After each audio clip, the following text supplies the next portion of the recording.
Hello everyone. Quick disclaimer. I like to jump into things like kind of head first. And I thought doing this Lord thing would be a good example of that. So let's see what happens. Yeah? Alright. So, boy do I have a story for you. Usually I'm a man of many stories, but this time I was dumbfounded as to how to come up with this story that I'm going to share with you tonight. I was pushed into action about 2 weeks ago as I thought I was bringing an epic story to my lower class.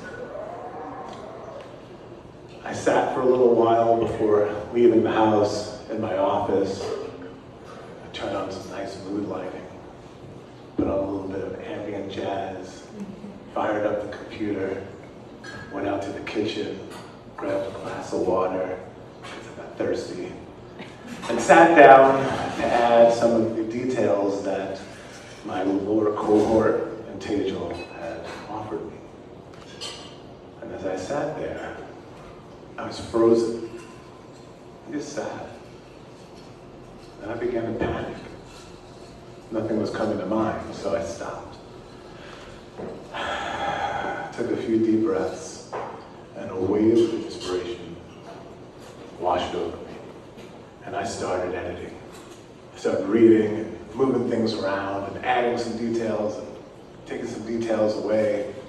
And then suddenly I looked down at the computer and I said, oh man, I gotta leave soon.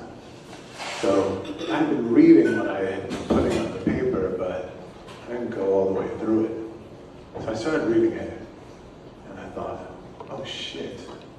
I can't bring this story to my class. It sounds bananas.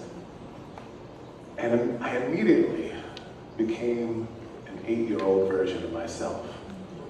I was that little kid that liked to play sick when I had a task that I didn't want to do. So I thought to myself, you know, Derek, you've been sneezing a bunch today and blowing your nose. This isn't a good sign. And I'm looking at the mess on the computer. I start nodding my head. I'm like, yeah, this isn't a good idea to bring this to my lower class. You know, I don't want to get them sick. And I started saying, like, yeah, that's a good idea. I just won't go. I won't go. It was a holiday today, so, you know, maybe class is canceled. Well, I thought to myself, it'd be ridiculous. So I decided I'd use a little bit of liquid courage, not the kind you're thinking of. I went and took a hot shower. Let the steam kind of rise up. I was helping my nose and I was breathing. I got out, I got my sweats that I put in the dryer. They were nice and toasty, got them on. I looked at my phone where I had the story and I said, yeah, I got about 10 minutes worth of work. I'll be all right. Something's gonna happen. I get in the car, I start driving. A nice mellow jazz is immediately picked up on my Bluetooth. I start driving, and I start freaking out. I start relaxing. And then I think I was looking for some divine intervention. I was like, maybe class will be canceled. When I got to the parking lot, I actually opened up my phone and looked at my email to see if class was canceled, and no, it wasn't. So I walked in alongside one of the members of the cohort. We exchanged a few words, and she's like, how's your story? I'm like, it's horrible. It's absolutely horrible. But I'll make something happen. So we go up to the class, and I figure, all right, I'm going to try and be present right now. And we go through our exercise together. Not bad. And then I listen to each member of the cohort tell their story, and we're giving feedback. I'm like, all right. Then I realize, it's my turn, next. And I immediately become that 8-year-old boy, staring at the door, thinking, I could run. I could just leave. These people don't really know me. No big deal. You know, we make mistakes. And again, the voice of reason came, and I opened up my phone and got my audio memo ready. I started to tell my story. And I don't know about you guys, but sometimes for me, I appear over myself. I feel like I'm floating above, watching what's happening below. And that's where I am, looking below, and I see myself, my mouth's on autopilot, just going, and I proceed to take a brain dump on the people in front of me. I realized that when I was at home, I had added some information, some deep information, maybe a little too personal information to my story. And as I was telling them, I'm like, oh man, this is a little too much. So I say, hey, listen, I'm gonna stop right now. I have to work on this story. I'm gonna tailor it down a little bit, and I'll be ready next week. And they're like, no, keep going. And I think they were enthralled with the shit show that I was offering. So I lurched forward.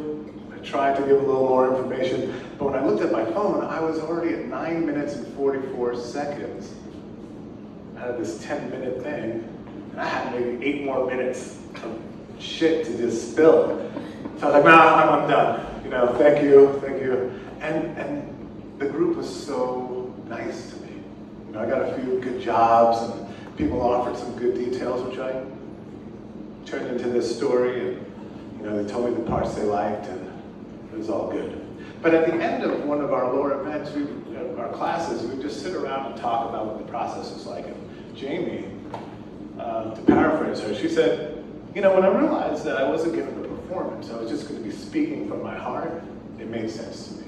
And at that moment, it made sense to me too. I had a little flash of light, and you know, I felt like, all right, you know, this will nurture the little plant inside of me, this story. Well, class ended, I got in the car, drove home. And on the way home, I kind of realized something about what had been going on. Had a lot of strange things happen the last few months. I lost my mom, and during that process, I learned something about why when you're about to die, why your life flashes in front of you, you're trying to find out what is the solution for the problem that you're having. Well, I wasn't dying, but that story that I created, it was dead. Done. Right? So I had to refocus. And I realized that what my brain was doing was trying to look at all these different facets of my life. And I was trying to take little pieces and tie them together and weave them into this great story. That wasn't working. So, you know, I got home. I started thinking a little bit more about what Jamie said to me, and I came to realize that what I was doing up until that moment was I was being an actor. I was trying to perform a story. I was trying to tell something that maybe I wasn't. You know, it wasn't my story to tell, at least not at that time. I figured, you know, I really need to just do what I normally do. I tell a lot of stories, and usually it's just I witness something or experience something. I make fun of myself for how I reacted, and then it usually goes over well. So I realized at that moment what I had to do is just go deep inside, look at this experience that I had, and tell the story of who I am, use my voice. That's what I did. So thank you.